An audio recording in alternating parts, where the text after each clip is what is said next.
สบายดีละพี่ยังจนชายคนให้ถามคนเด้อหัวใจเธอทนได้กับอายบ่ละมีเพียงใจให้คิดต่อแต่ความจนวนอยู่ไกลเธอทนได้บ่ละนางเออ ละหนทางหักอุปสรรคยังอยู่ข้างคือความทุกข์เด้ออุกใจถ้าพี่ไหวบ่นอคำผู้กำกาพลาน้อยละกันเธอคอยเธอทามีพงหนาอายบ่หวันสิสู้เพื่อฝันคอยและเจ้าเพียงเธอว่าสิรอขอฟังคำ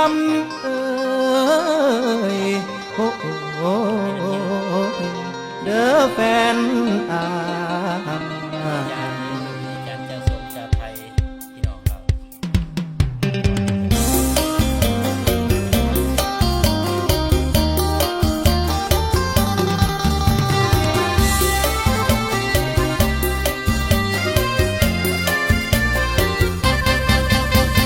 ขอถามเจ้าเรื่องหาเขาเปิดเผยความในอยากถามหัวใจว่าไอ้จนเจ้าทนได้บ่คืออุปสรรคของความหาที่ต้องให้รอหลายคราวตัวท้อเจ้าจะรอที่ได้ไหมนางทุกอย่างบนเส้นทางคนจนวุ่นวายเธอทนได้ไหมถามหัวใจตัวเองไม่น้อหากยิ้มจากปากเธอที่รักคำเดียวว่ารอพี่คงบ่ท้อหากเจ้ารอจะขอสู้เพื่อนางทางเดินกว้างที่คงนางอยากทิ้งทางชีวิตไอ้บนสิสูงถึงขัดต่ำลงลายห้อยคงแต่พอบอนทางกันแรงใจฉันนั้นคือเธอสิฟ้าฟันดันดินยกมือที่หินยินตอมพร้อมสิไลขันแม่นเจ้ารับใดสิพูดให้คนต่อเจ้าบ่ท้อพี่ก็บ่ยอมถอยมีเธอคอยเคียงฝันเหนื่อยกับพันหาดีสิเสียงคำมิ่นว่าเฮาจนเจ้าทนได้บ่รับได้บ่นอคำคนเว้าว่าเจ้าต้อยต่ำขันเจ้าว่าพร้อมอายสิยอมลำบากตรากตรำเหนื่อยกายจะทำสุขประจำอยู่ที่หัวใจแฟนของอายอยากหูเด้หัวใจเจ้าทนได้หรือบอกขันแม่นเจ้าบ่ท้อสิยอมสู้ทุกทางถามเจ้าบางคนได้บอกความทุกข์สุขอยู่ในหัวใจเจ้ารับไว้มีใจพร้อมกลับมาละเอาน้ำแข็งใส่ตู้แล้วก็ขึ้นไปนอนสบายเงินเดือนกับบหลายทุกคนสมัยนั้นเงินเดือน4,500ก็พออยู่ได้พอเก็บได้สมัยนั้นสินค้าของสิบมากัดถือแน่ขอบคุณหลายๆเด้อเท่าแก่คุณทองใบใจแชมป์อยู่น้ำกันซ้ำลูกซ้ำเต่าเพิ่นก็หักแพงเนาะโอ้ยเขาไปส่งน้ำแข็งอยู่เขตบางคอแหลมนี่แบกน้ำแข็งเนี่ยแต่สั้น1 ฮอตสั้น10ป้าโถขึ้นลิฟต์อีกด้วยน้ำแข็งเปียกแฉะโอ้โหชีวิตลงมาได้หันราคาเพิ่นซื้อขนมซื้อยังขนมก้อนเดียวกับพ่อมันก็กินกับลูกพีนะความเลือดีนะจังหวะขึ้นหอดขึ้นเทิงขึ้นเก่านั่นละในใจเดี๋ยวนี้อยากไปเป็นลูกน้องเพิ่นคือเก่า พิ่นกลับมาอีสานแล้วเดี๋ยวนี้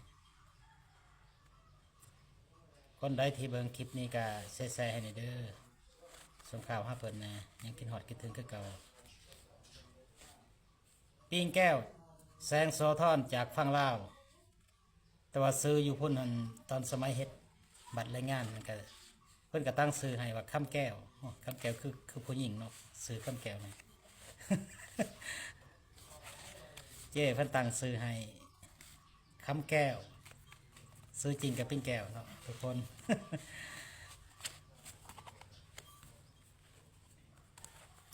เดี๋ยวนี้ไม่ได้ไปทางใดเดี๋ยวนี้สร้างกอบสร้างครัวได้ลูกได้เต่าได้ลูกเคยได้ลูกไผ่แล้วพักผ่อนแล้วทุกคนเลยอยู่ในเหือนในซ่านนี่แหละไม่ได้ไปทางใด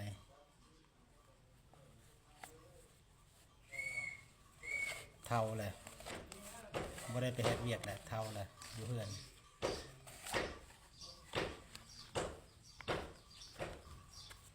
มีแต่ไปหาท้ายคลิปแต่ละมื้อนี่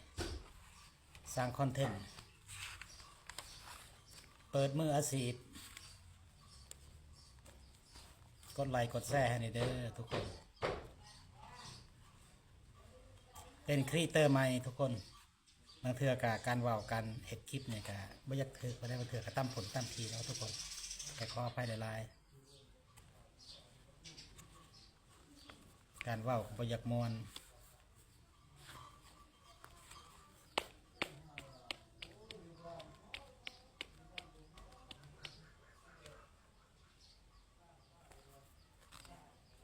FC ทางประเทศเนี่ยเด้อทางรัสเซีย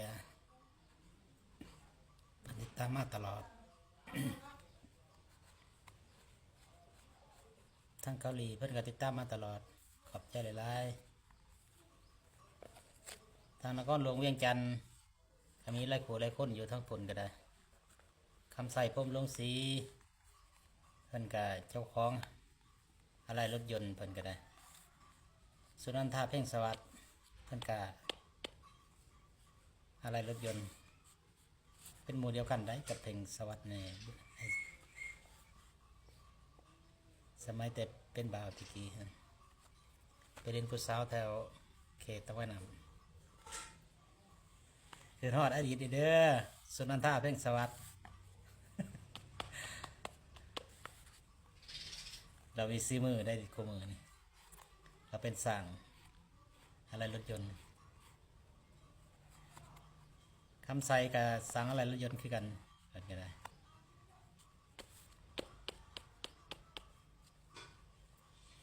และก็หลายๆคนอยู่นครหลวงเพราะว่าแต่ลูกๆล้านๆอยู่ทั้งคนที่เคยติดตามมาตลอดขอบคุณใจ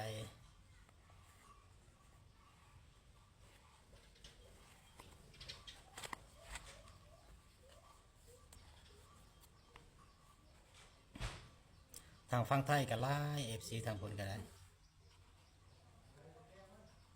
ขอบใจหลายๆเด้อ FC ที่สนับสนุนที่กดไลค์กดแชร์ให้คอยคลิปค่อยดังก็ย้อนไผย้อน FC ทุกคนนั่นแหละคัน FC บ่ไลค์มันก็บ่ดังทุกคนซอยกันสนับซอยกันสนุน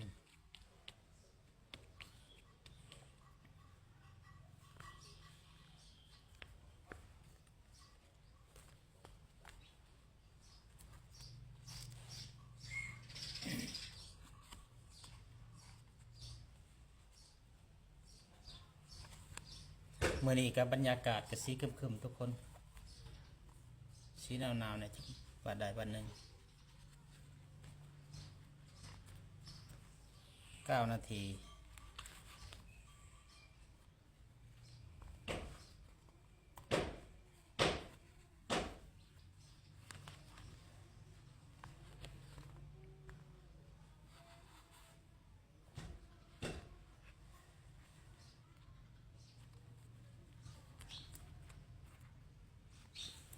สวัสดีครับสวัสดีเจ้า